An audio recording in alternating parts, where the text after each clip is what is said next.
kita po nitong ating mga kasamahan sa pamamasada.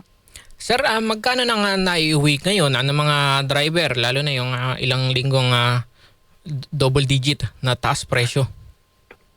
Opo, malaki po ang tinapyas dun sa dati nilang inuuwi na kung dati ay nakaka 800, 700 po per day.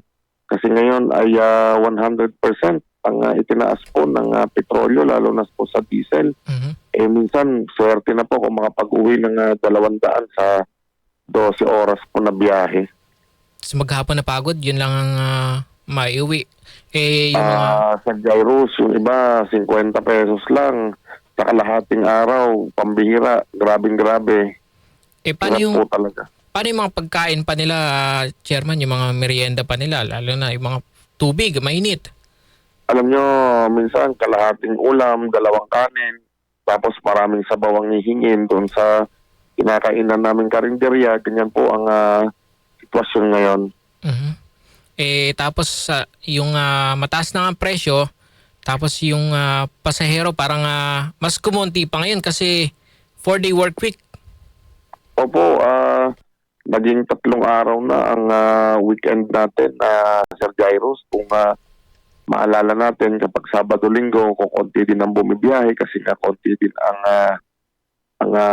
pasahero dahil walang pasok, nadagdagan pa ng isang araw, di mas lalong hirap po talaga ang ating mga tsuper ngayon. At talagang pinagkakasya, yung sinasabi nyo kanina, nagbabaon ng maraming tubig at ang iba rito, medyo mahirap, pero pag nagkukurudo, Sir Jairus, ay litro-litro na lamang kasi hindi na dun sa tangke, talagang may ibang paraan na nakadugtong na doon sa bote na lamang para mapagkasya po yung kinikita sa pamamasada. Ano yung, Chairman, yung halimbawa isang ikot ng buong ruta, nasa 1,000 ang konsumo agad nun sa diesel? Sa 2 ikot namin sa 72 to 80 kilometers ay nag-average po kami ng tawag po dito ng 1,400 ngayon sa konsumo sa diesel. Kaya po napakalaki. So ibig sabihin po ay 14 liters din ang nagagamit namin. 2 ikot lamang po yan doon sa 72 kilometers po na yan. Tapos, kaya ganun kalaki ang konsumo. Tapos ang matitira po doon sa biyahe na yan, sa loob ng kalahating araw, may 100 lamang. tapos hindi pa naman na puno palagi kung sinaswerte na puno yung maisasakay mo hanggang sa matapos ng ruta. Tama po kayo, sa Jairus. No? Kung nasa terminal po yan, puno yan, pero kung may bababa sa gitna, tapos wala ka namang maisasakay na dun sa bababa, walang kapalit, talagang konting-konti lang po talaga ang natitira. Ngayon, Chairman, matanong ko lang po, may mga na ba, mga miyembro na nakaisip na pahinga muna ng biyahe, hindi mo na babiyahe ng ngayon hanggat hindi pa bumababa ang presyo? Opo, marami na po talaga, kung baka hindi lamang po 30% na ang kuminto na at naghanap po ng ibang pagkakakitaan. Sa Manibela pa lang yun, sir? Sa Manibela pa lang yun. Talagang nakakaawa po ang lagay ng ating mga tsuper ngayon. Tingin nyo, yung 5K na ibibigay ngayong Wednesday yata yun, sapat na po ba yun, sir? Kulang na kulang po ito, although may makakatulong, pero hindi po ganoon kalaki dahil nga po kung ikukumpara natin doon sa itinaas sa loob ng 3 linggo, talaga pong malaki ang nawala at itong ibibigay po sa atin pang 1 linggo lamang po ito kung tutuusin kung uutay-utayin po na gagamitin ng ating mga kasamahan. Yung 5K na yun, sir? Opo, 2 to 3 days nga lang po yun kung talagang bibiyahe kami kung bibiyahe kami ng sagad ng 12 oras hanggang 14 hours, 2 araw lang po hanggang 3 araw. Ang sagot naman dyan yung excise tax daw, tingin nyo po ba sapat na yung bawasan o suspendihin daw yung excise tax, pero hindi pa natin sigurado kung kailan yun na mapipirmahan ng Pangulo. Yun nga po, dahil urong-sulong sila sa pagpapatupad na o pagsuspindi ng excise tax, kung itutuloy ba nila o hindi. Dahil po ngayon ay sasabihin na naman nila wala na namang kita at yung ibang serbisyo ng gobyerno mababawasan na naman daw ang pondo. Ano po ba ang mahalaga, yung may kakainin ba ang ating mga kababayan na mga tsuper, o yung kita na lamang ng gobyerno ang kanyang iniintindi? At sana yung value added tax po ay matanggal din or mabawasan man lang, dahil napakalaki po ang nakukuha ng ating gobyerno diyan at nababawas sa kita ng mga driver. Opo, kasi yung sa excise tax, kung sususpendi, nababawasan na sa 6 na piso yata kada litro ang sa Tuesday meron ulit, kakainin lang yon ng oil price hike ulit. So kaya nga po Sir Jairus, no, na lahat ng pagtitipid na ginagawa natin ay kakainin lang nitong taas presyo. Kahit nabigyan tayo ng kahit anumang ayuda, dapat po talaga itong mga oil companies na ito ay maimbentaryo yung kanilang mga stocks. Alam naman natin, nakikita natin kung galing pala ng Iran yan, sa gitnang silangan, yung umaabot ng mahigit 30 days bago makarating dito sa atin sa pamamagitan ng pagsakay nito sa barko. So ibig sabihin, yung mga stock po natin ngayon ay na ginagamit ay matagal na itong January nasa mga oil companies.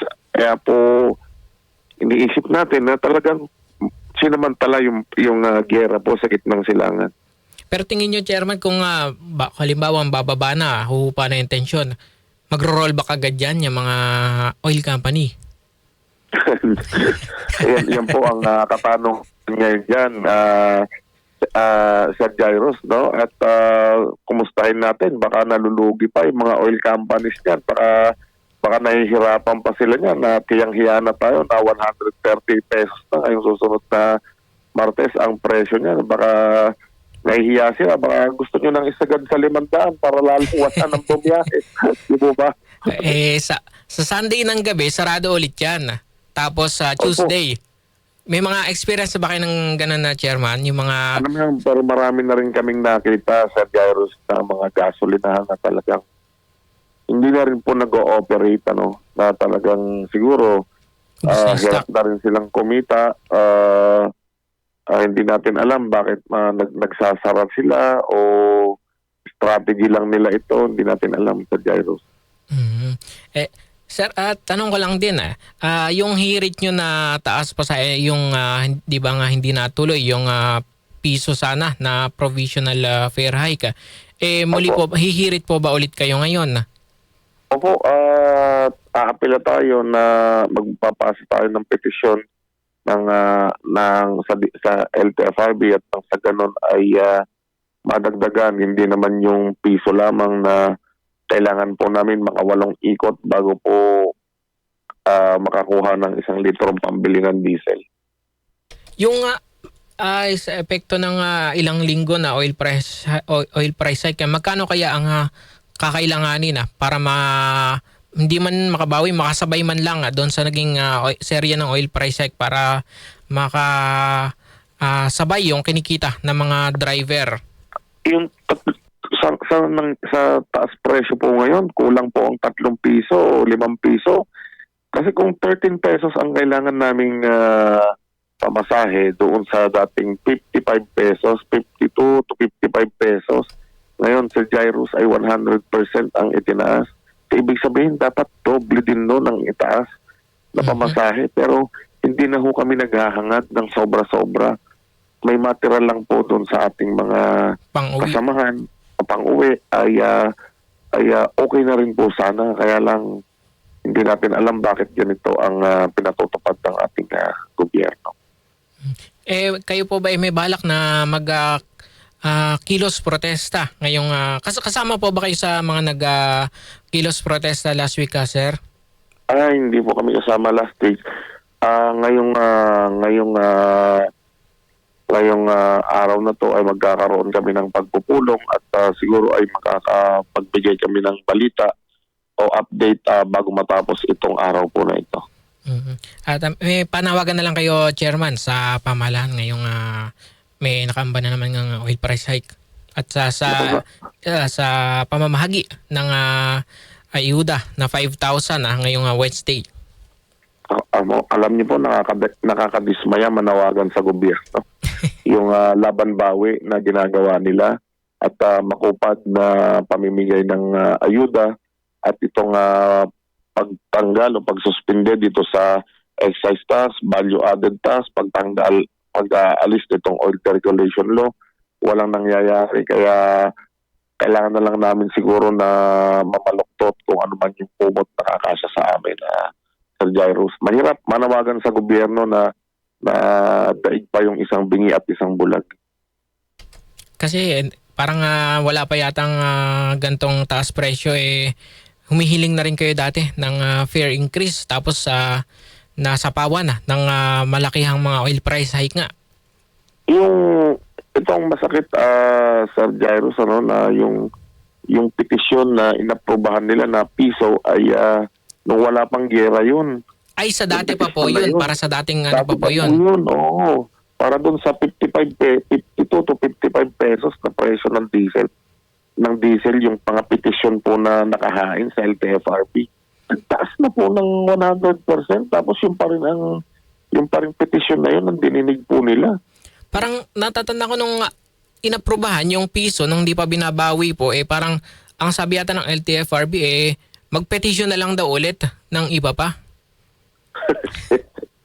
Bakit kailangan pa kung talaga namang nakikita nila na ang kwentada ay nung petisyon pa, nung hindi pa nagkakagera, Sir Jairus? Tama po ba? Opo. Bakit kailangan pang magpetisyon kung talagang pinag-iisipan po ng mga nakaupo sa gobyerno? Dapat yung mga ganitong pagkakataon, may petisyon o wala, kailangan ho nilang gawin yung kanilang trabaho na matulungan naman yung transport sector. Opo. Last na sir, yung paano pag nagka-second round ng bigayan ng ayuda? Tingin nyo okay pa po yung 5,000 ulit? Alam nyo, Sir Jairus, sa ganitong klase ng pagtaas ng petrolyo, tatanggapin ng driver yan. Bakit naman hindi? Ang tanong tutuloy pa ba sa pamamasada? Dahil nga araw-araw po yung kinukonsumo, pang ilang araw lang din naman yung tulong na ibibigay. Mga pyesa pa. Mga pyesa pa, totoo po yan na binibili natin, mga bayad po sa mga parkingan ng aming mga jeepney. So, patong-patong po yan na mga bayarin. Sir, thank you po. Maraming salamat po. At sana nga humupa na yung tensyon. Opo, at sana ito si paring Donald Trump, yung paglalaro niya ng missile, tigil-tigil. Kasi alam niyo, napakahirap po talaga. Pero lahat tayo, apektado. Nagpapasalamat tayo na hindi tayo nakatira doon sa gitnang silangan. Hindi ho, araw-araw nag-aalmusal po tayo ng tunog ng mga bomba na sumasabog. Ipagdasal na lang yung mga Ipagdasal na lang natin yung ating mga kababayan doon at itong mga leader na ito ay magkaroon sana ng malasakit dito sa mga maliliit na tao, hindi lamang po sa mga kababayan natin, kundi sa buong mundo po na talagang apektado po ngayon. Maraming salamat po ulit, Chairman Mar Valbuena. Ayan. Maraming salamat po. Mabuhay po kayo, Sir Jairus. Thank you po. Good morning, Metro at Mega Manila.